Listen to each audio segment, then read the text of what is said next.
Hello students, welcome to the 11th lecture of programming in Java for BCA 5th semester as per the syllabus of IK Gujral, Punjab Technical University, Jalandhar. The course code for our subject is BSBC 502. This one is the syllabus. We have already covered fundamentals of object-oriented programming, Java evolution, and some of the topics of overview of Java language.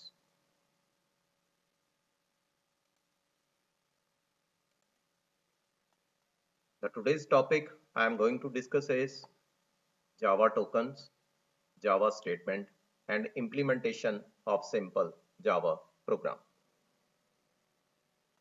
This one is third unit and lesson third.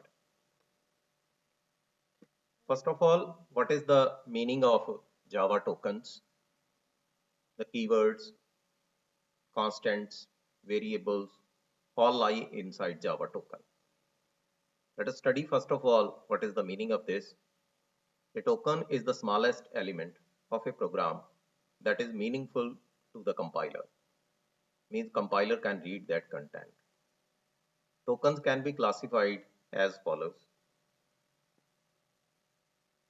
Keywords, identifiers, constants, special symbol, operators, all the contents are there. Now what about keywords? If I am talking in terms of keyword, we have already completed 5 to 6 programs. Keywords are the predefined or reserved words in a programming language. For example, int. If I am writing int, you already know about C and C++. Also, this content is there inside Java language.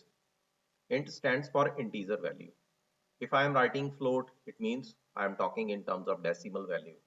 If I am writing char, it means I am talking in terms of character.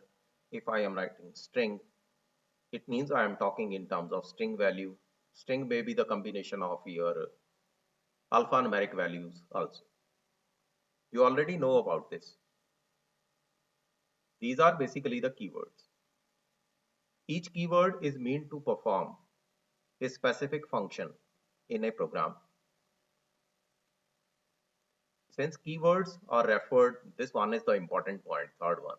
Since keywords are referred names for a compiler, they can't be used as variable name, because by doing so, we are basically violating the things if we are doing so.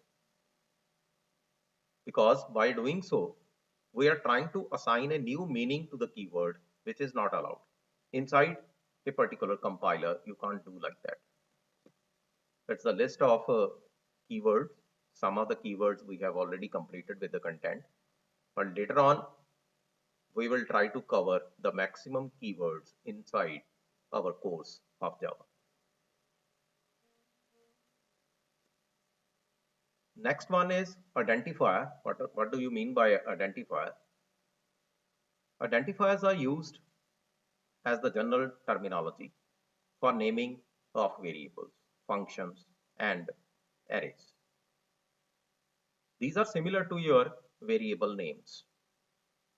These are user-defined names consisting of an arbitrarily long sequence of letters and digits with either a letter or underscore as the first character. Identifier names must differ in spelling and case from any keyword. Means keyword or identifier name both should be different. You can't use keywords as identifiers. They are reserved for special use. Now this one is the detailed content, some ideas that what are valid identifiers and what are not valid identifiers. You can use the combination of small and capital alphabets. You can use all capital alphabets, small alphabets. You can combine with numbers, but you can't start with the number like this one. 1 to 3 gigs. You can't do like this. If I am using underscore my variable, this one is allowed. But if I am using some underscore ampersand sign, then underscore difference, this one is not allowed because I am using ampersand sign. Now the next one is constants and literals. Constants are also like normal variables, but the only difference is their values cannot be modified by the program once they are defined. If I am defining the value of g is equal to 9.8, g stands for acceleration due to gravity. The value of standard acceleration due to gravity is 9.8. Similarly, if I assign the value of phi is equal to 3.14, this one is the standard value. I can assign the value of e, that is exponential function, as 2.718. These are the standard values. You can't change those values. Constant refer to the fixed value. You can't change the value. They are also called literals. Constants may belong to any data type. It may be in floating point, it may be character, it may be your integer, or it may be double, it may be string, it may be any, depending upon the situation or depending upon the program requirement. Now, what are the special symbols? Suppose I am using brackets. These are the square brackets. Opening and closing brackets are used as array element reference.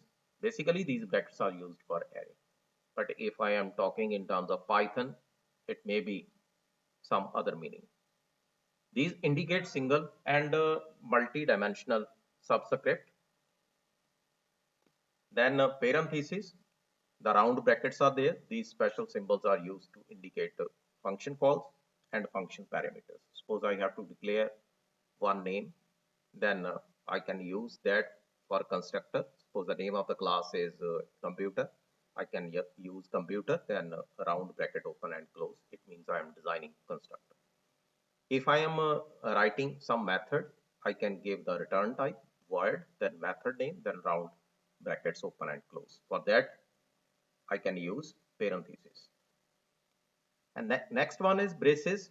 These one are the opening and closing braces for any functional block. Next one is comma. This one is the variable separator. You can implement this content for separate the variables. Then semicolon. Semicolon is generally used to end the statement, or inside for loop you can use semicolon. Assignment operator, it's used to assign the values. Now, what are the various operators? Arithmetic operators are there, unary operators are there, relational operator, assignment operator, bitwise operator, logical, and ternary operator. It is the long list of operators. Inside arithmetic operator, plus minus sign are there, and the unary operator you can use plus plus and minus minus. A relational operator, less than or greater than sign, then assignment operator, bitwise operator are there, logical operator are there, ternary operator are there. Later on we will discuss all the operators in detail in the separate class of operators. Now, what do you mean by Java statement? Java statement are instructions that tell the programming language what to do. This one is also the important part. Suppose I am using a basic statement like an assignment statement assigns a value to a variable as shown below. Suppose I am writing int a is equal to 23. This one is one statement. Suppose I am writing float b is equal to 12.5. This one is another statement. Now, what are the categories of statements? If I am talking in terms of categories, there are three categories: declaration, expression, and then control flow. What about declaration? Declaration, I am declaring the thing. Int I is equal to something. Int x is equal to something. Expression statement, if I am writing a plus b is equal to this, or I am writing simple interest is equal to p multiply r multiply t divided by 100, like this. I am giving some statement. Then control flow, inside control flow, various contents are also there, do while loop, for loop. These are the control flow statements, if statement, else statement, switch statement. These are the control flow statements. Now the summary of the lecture is operators. I have discussed about operators, literals, then you can say tokens and special symbols. Thanks for attending the lecture.